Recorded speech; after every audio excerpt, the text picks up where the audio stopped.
Ladies and gentlemen, welcome to our next grammar video in the series. Starting with this one, we're going to kind of change the format, change the structure a little bit, and we are going to do an author study. And we are going to study one author's writing style as a ways to inform our own and learn from his tricks, his technique to make our own writing better. And that author is Tim O'Brien. And the book we're going to read is The Things They Carried. Real brief bio about Mr. Tim O'Brien. He was born in 1946 in Minnesota. He was drafted to fight the Vietnam War in 1968. And if you know a little bit about the Vietnam War, you know that with this draft there was a lot of contention over it and a lot of stress by the young men who were drafted. And one of the ways that Tim O'Brien dealt with that stress, both during that time and after the fact, was he wrote.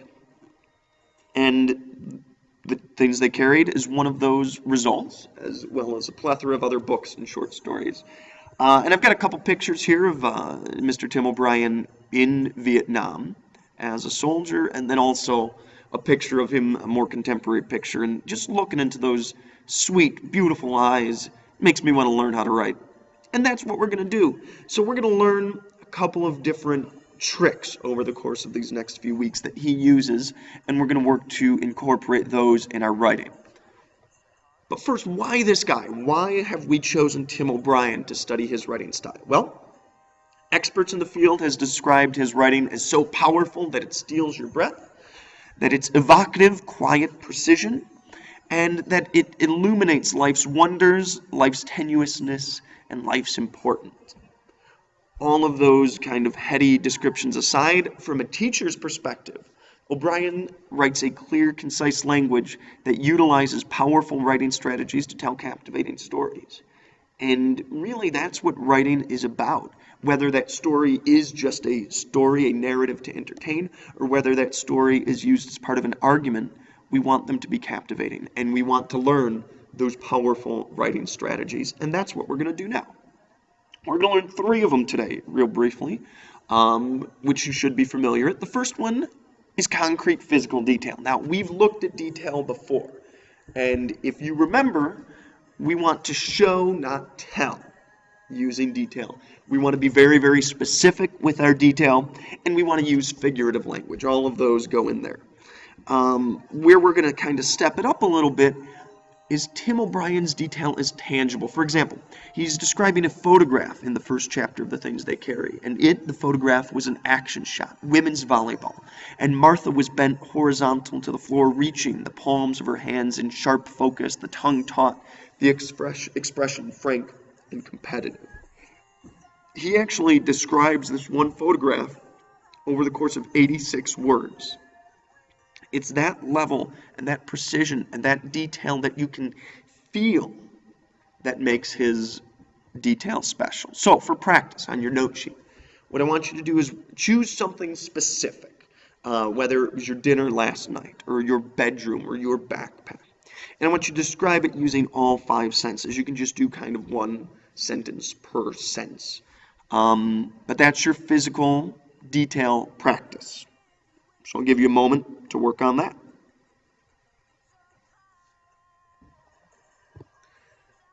The next strategy we want to look at is using allusions rather. An allusion is a casual reference to a famous historical or literary figure or event, or to another work of literature. An easy example, she was as beautiful as Aphrodite. Now, Aphrodite is, of course, the Greek god of love, so this is making an implication that this woman, this mere mortal, is as beautiful as the goddess of love. And that's quite a compliment. And what do allusions do? So why should we use allusions? And we can use this Aphrodite one as an example. Well, you don't need to explain or clarify a problem in a lengthy way. Just saying, she's as beautiful as Aphrodite, we know that woman is as gorgeous as they come. You can't be more beautiful than Aphrodite. Another advantage is you make the reader become more active by reflecting on that. You see, she's as beautiful as Aphrodite. Who is Aphrodite? Oh, that's right, the Greek goddess of love. Oh, that woman must be gorgeous. So the reader is becoming engaged in what you have written, and that's always a goal, because if they're not engaged, they're not paying attention. And lastly, you can make your message more memorable, especially if you get a really unique illusion or an illusion that strikes someone a particular way. So these are reasons to use illusions in your writing. And looking at Tim O'Brien, here's what he did in the first chapter of The Things They Carried. He references Bonnie and Clyde. And this is kind of a double illusion because he's specifically referencing the movie, which was 1967, had Warren Beatty, Faye Dunaway, about this criminal pair of lovers. There were two lovers who robbed banks together. It was very exciting times.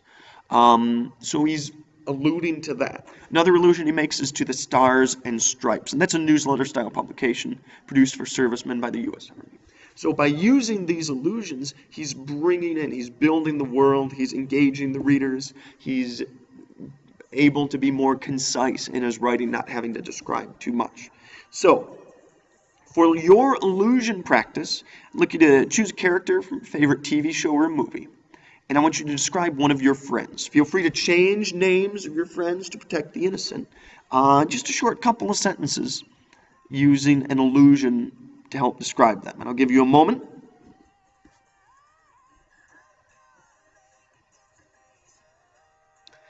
And our last writing strategy for Mr. Tim O'Brien this week is metaphors. We know what metaphors are. Take a moment, write it down on your note sheet. What I want to focus on here is why to use a metaphor. Why do we use them? What do they do? Well, they enliven ordinary language. So creative writers have the power to make the ordinary strange and the strange ordinary, making life interesting. And that's what we are trying to do. So we're not just writing the same trite phrases over and over and over again. They are generous to readers and listeners. And what I mean by that is they encourage, and we talked about this with illusions, interpretation. And that helps the reader stay engaged with what they're reading if you have interesting, poignant metaphors. Metaphors also are more efficient and economical. So just like with illusions, metaphors can help us say more with less. And we know that conciseness and clarity are goals that we have as writers. Metaphors can help with both of those.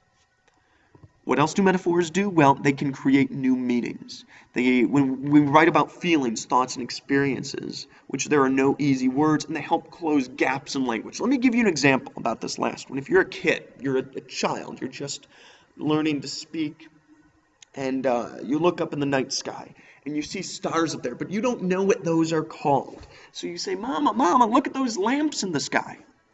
Well, that's a beautiful metaphor, and that's describing something that child didn't have language for. That's what metaphors can do. If we don't have the language to describe something complex, we can use a metaphor to get there. Lastly, why should we use metaphors? Well, according to Aristotle, a great genius, a great thinker from way back, they are a sign of genius. He wrote, "The greatest thing by far is to be a master of metaphor." And we all aspire to be geniuses, so use those metaphors. So, looking in The Things They Carried, Tim O'Brien writes this: "A few moments later, Lee Strunk crawled out of the tunnel. He came up grinning, filthy but alive. Lieutenant Cross nodded and closed his eyes while the others clapped Strunk on the back and made jokes about rising from the dead. Worms, Rhett kindly said, right out of the grave. Creepy zombie." Right? He is using a zombie as a metaphor for Lee Strunk. He was in this tunnel doing some investigation, and he comes out, and there's dust, and there's dirt, but he's happy and alive, rising from the dead. So that's a metaphor that helps us to comprehend, to understand that situation. So, for your practice, what I'd like you to do is choose a specific moment from your weekend and write just a short description. A couple of sentences is fine, nothing more than O'Brien wrote here, using a metaphor as that practice. And I'll give you a moment.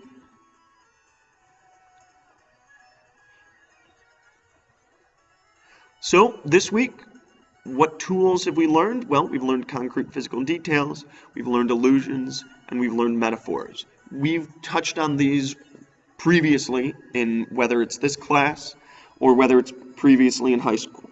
As we move forward, we're going to add some more of his tools.